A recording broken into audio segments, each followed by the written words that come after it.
राम क्यों रखा? बोले राम का अर्थ होता है सुख देने वाला या आनंद प्रदान करने वाला। अर्थात देखिए, जहाँ सुख है वहाँ दुख है, जहाँ हर्ष है वहाँ शोक है, लेकिन आनंद का कोई पर्यायवाची है आज तक बना संसार में? बोले नहीं है। आनंद का कोई भी पर्यायवाची नहीं है। कोई भी डिक्शनरी उठा लेना महाराज, कहीं भी नहीं मिलेगा। आनंद का कोई पर्यायवाची है ही नहीं। जो आनंद है वही परमानंद है। संसार में तैत्तिरीय उपनिषद में कई प्रकार के आनंद बताए, लेकिन यदि सांसारिक दृष्टि से देखा जाए तो दो प्रकार के आनंद बड़े प्रचलित हैं। अब तुम बताना इसमें से कि तुम्हें कौन से आनंद में आनंद आता है। बोले एक है विषयानंद, दूसरा है परमानंद। इनमें से किस में आनंद आता है ये बताओ?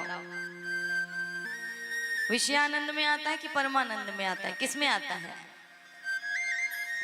विषयानंद में किसको किसको आता है? हाथ उठाना। किसी को नहीं आता ना। और परमानंद में इधर वालों को किसी में नहीं आता, हरि में भी नहीं आता।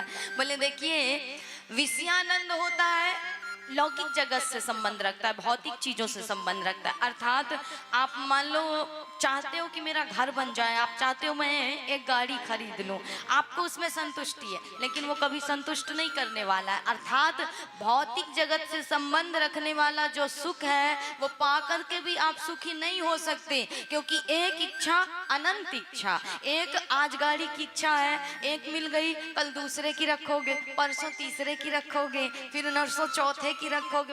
ये इच्छाएं बढ़ती जाएंगी। इसलिए विषयानंद में सुख नहीं है। बोले सुख किसमें है? परमानंद में सुख है। राम क्या है? बोले महाराज राम आनंद का सागर है, और इस आनंद के सागर में कहते हैं कि इस सागर में भले छोटी छोटी नदियां अपने जल कितने भी सर दें, क्या उनका कोई अस्तित्व है? लेकिन उनको आनंद की अनुभूति होती है ना। उनका लक्ष्य ही है, नदियों का लक्ष्य ही है समुद्र में मिल जाना। तो कहा राम क्या है? आनंद के सिंधु, आनंद के सागर। हम तुम क्या है?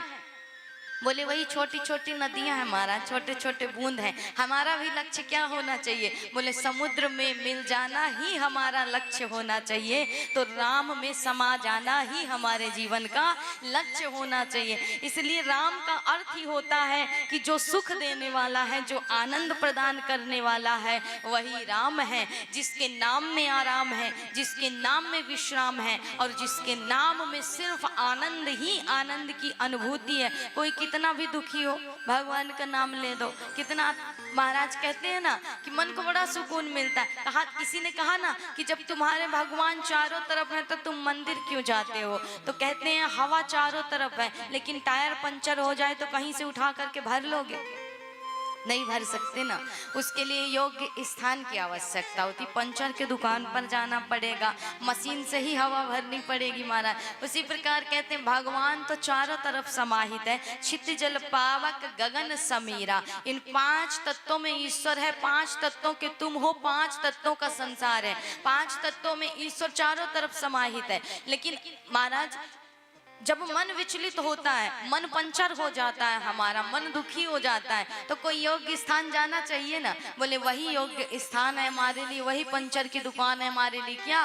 भगवान का मंदिर, जहाँ जा करके ये मन बेचैन मन को भी जहाँ चैन मिल जाए, वो धाम मेरे राम का है, वो नाम मेरे राम का है महाराज। इसलिए बेचैन मन को भी जहाँ शांति मिल जाती है, वही भगवान का मंदिर होता है, और मंदिर में ही हमें सुकून मिलता है, शांति का अनुभव होता है। कहते हैं नाम रखा राम, जिसके नाम में आराम है। कहते हैं